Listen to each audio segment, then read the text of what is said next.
آپ سب پر سلامتی ہوں. میں یاسر رشید ہوں جی. آپ میرا ویلاگ دیکھ رہے ہیں. اب آخری خبر یہی باقی ہے کہ آپ یہ اعلان کر دیں کہ عمران خان نے نون لیگ جوائن کرنے کا اعلان کر دیا.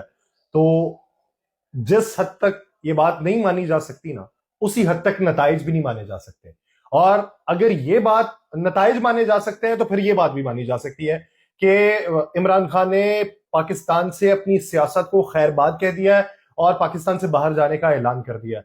خدا کی پناہ کہ جس حد تک مینوپولیشن دیکھنے میں آئی ہے اور جس حد تک جس طرح کی ڈسٹربنس کی خبریں منظر عام کے اوپر آئیں، وہ کیا بیان کروں، کہاں سے شروع کروں اور کس کس کا تذکرہ کروں. ایک صورت یہ کہ ایک جگہ پہ فارم 45 ملے جنوبی پنجاب میں، فارم 45 ملے ایک پولنگ اسٹیشن سے، اور فارم 45 جب لے کے گئے ہیں تو انہوں نے کہا جی یہ نتیجہ تو یہ نہیں ہے، نتیجہ تو یہ والا ہے.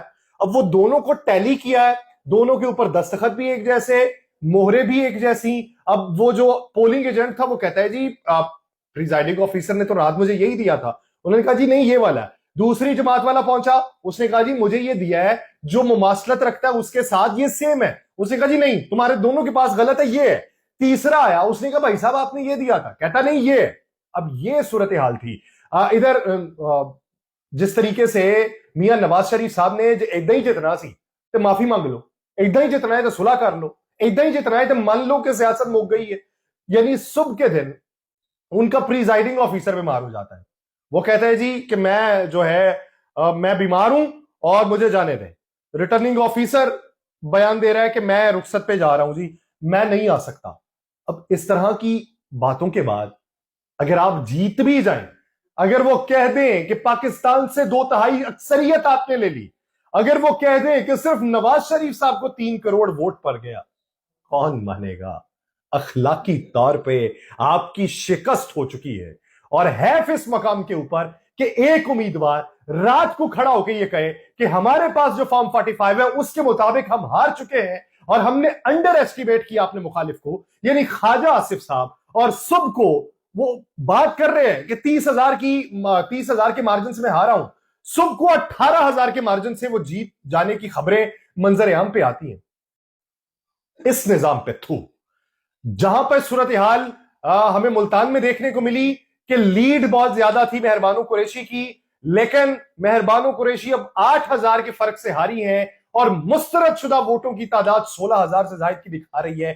اس نظام پہ موجودہ صورتحال کے تناظر میں جہاں پہ آپ کو یہ دیکھنے کو ملے کہ کیسرا الہی کی جو لیڈ تھی، مجھے نہیں غرض کسی سے کہ کسی کا کردار کیا ہے، کون کتنا قابل قبول ہے، مجھے غرض ہے تو عوام کے ووٹوں سے، مجھے غرض ہے تو اس نظام سے، مجھے غرض ہے تو اس سرمایہ سے جو ایک پروسیس کے لیے خرچ کیا گیا، عوام باہر نکلے، موبیلائز ہوئے، اپنا حق استعمال کیا. میری غرض اس سے ہے.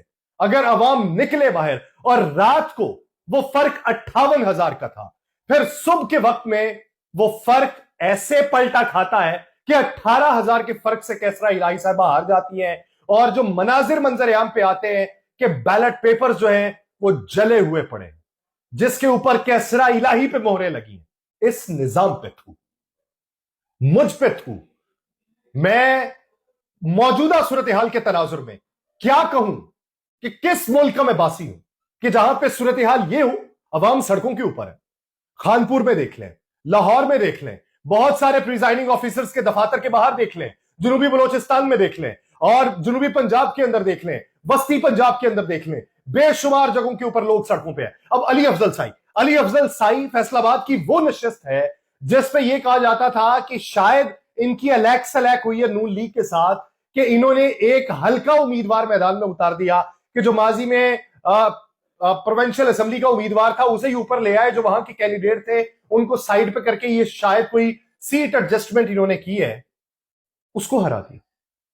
خبر تو یہی چل رہی تھی. اب حتمی نتائج کیا آتے ہیں مجھے معلوم نہیں، لیکن میں جب 19 گھنٹے کی شفٹ کرنے کے بعد، لوگوں کو آگہی دینے کے بعد آپ گھر جائیں اور 1.5 گھنٹہ سونے کے بعد آپ نے واپس آفس آنا ہو، اور اسی 2-3 گھنٹے کے فرق میں، یعنی گھر آنا جانا اور 1.5 گھنٹے کے سونے کا فرق، اس میں آپ کو پتا یہ چلے کہ آپ کوکاف پہنچے ہوئے تھے تو وہ اصل میں کوکاف نہیں تھا، وہ ٹٹھاپو تھا جہاں پہ آپ پہنچے ہیں.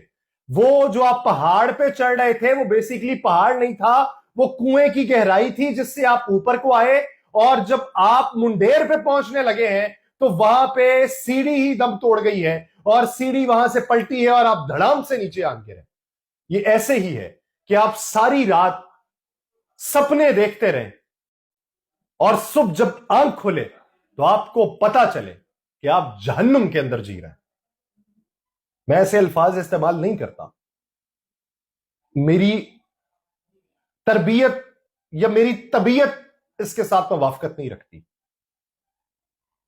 ویلاگز کے اندر نارمل زندگی میں تو انسان بہت سی باتیں کر جاتا ہے, ویلاگز کے اندر جہاں پہ میں اپنے ناظرین سے مخاطب ہوتا ہوں میں ایسی باتیں نہیں کرتا.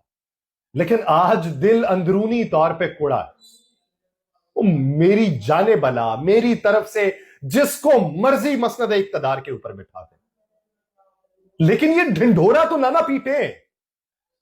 وہ 70 سال 80 سال کے بزرگ جو 3 ماہ اس موسم کی سختی سے گھر سے باہر نہیں نکلے, جنہیں ڈاکٹرز نے سفر سے منع کیا ہوا ہے, وہ باہر نکلے ہیں اپنا حق رائے دہی استعمال کرنے کے لیے, ان لوگوں کو مجبوری کے اندر کیوں ڈالا؟ ان لوگوں کے اوپر گھیرا تنگ کیوں کیا؟ ان لوگوں کے ارمانوں کا کھلواڑ کیوں کیا؟ یہ اس کا جواب دے دیجئے. نتائج ابھی تک جو ہے, آون چودھری صاحب جن کی مقبولیت یہ نتائج دیکھتے ہوئے لگتا ہے میاں نواز شریف سے بھی زیادہ مقبول ہے, میاں شہباز شریف سے بھی زیادہ مقبول ہے, اپنی پارٹی کے پیٹرن چیف جہانگیر خان ترین صاحب کے مقابلے میں زیادہ مقبول ہے, علیم خان صاحب کے مقابلے میں زیادہ مقبول ہے, حمزہ شہباز, مریم نواز, شہباز شریف, ملک کے جتنے بڑے رہنما ہیں ان سب کے مقابلے میں زیادہ مقبول ہے. کیوں؟ کیونکہ انہوں نے جو ووٹ حاصل کیے ہیں, جو کل تک نتائج نہیں آ رہے تھے, رکے ہوئے تھے, ہمیں نہیں پتا کہ کہاں سے کون سے خلا میں وہ رک چکے تھے, نتائج آنے پہ 1,72,576 ووٹ انہوں نے حاصل کیے. نہ شہباز شریف صاحب, نہ نواز شریف صاحب, نہ عبدالعلیم خان صاحب, جہانگیر خان ترین صاحب کا تو پتہ ہی گول ہو گیا نا, دونوں سیٹوں سے ہار گئے. نہ رانا ثناء اللہ صاحب, نہ خواجہ آصف صاحب, نہ خواجہ سعد رفیق صاحب, نہ احسن اقبال صاحب, یعنی ان لوگوں کے مقابلے میں مقبول ترین لیڈر ثابت ہوئے ہیں آون چودھری صاحب.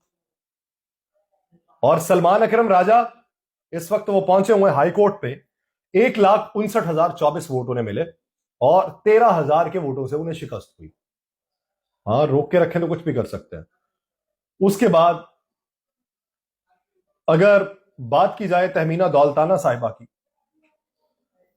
صبح تک کے جو نتائج تھے جو میں چھوڑ کے گیا, تہمینہ دولتانہ صاحبہ تقریباً 18,000 کے مارجن سے ہار رہی تھیں.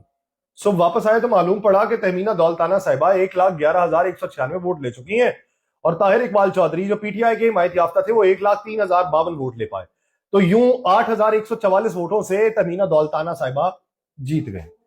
پھر ہم نے یہ بھی دیکھا احسان الحق باجوہ صاحب جن کا تعلق بہاول نگر سے, رات تک ہمیں جو فارم 45 موصول ہو رہے تھے جس کے مطابق نتائج تھے, احسان الحق باجوہ صاحب جو تھے وہ 24,000 کی لیڈ سے ہار رہے تھے. تو احسان الحق باجوہ صاحب جو ہے وہ صبح آنے پہ معلوم پڑا وہ 3 گھنٹے کے گیپ میں کہ 1,14,350 ووٹ لے کے وہ جیت گئے, اور پی ٹی آئی والے خلیل احمد جو ہیں وہ 97,877 ووٹ لے کے ہار گئے, اور 16,000 کے ووٹوں سے پی ٹی آئی کے کینڈیڈیٹ کو شکست ہوئی ہے.